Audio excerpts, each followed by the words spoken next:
Buonasera e ben ritrovati con il TG Flash di New Sicilia ed i seguiti titoli più importanti del pomeriggio. In apertura ancora un incidente sul lavoro. Un operaio è morto annegato a Scoglietti, frazione di Vittoria, nel Ragusano, dopo essere scivolato in una vasca di irrigazione mentre stava effettuando dei lavori.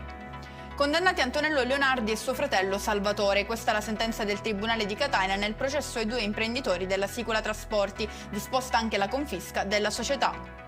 Follia in un locale di via Sant'Eupli a Catania, dove è stata segnalata la presenza di una donna ubriaca che disturbava i clienti. Una volta giunti sul posto i poliziotti, la 46enne, poi denunciata, avrebbe iniziato a inveire e sputare verso di loro, tentando anche di morderli.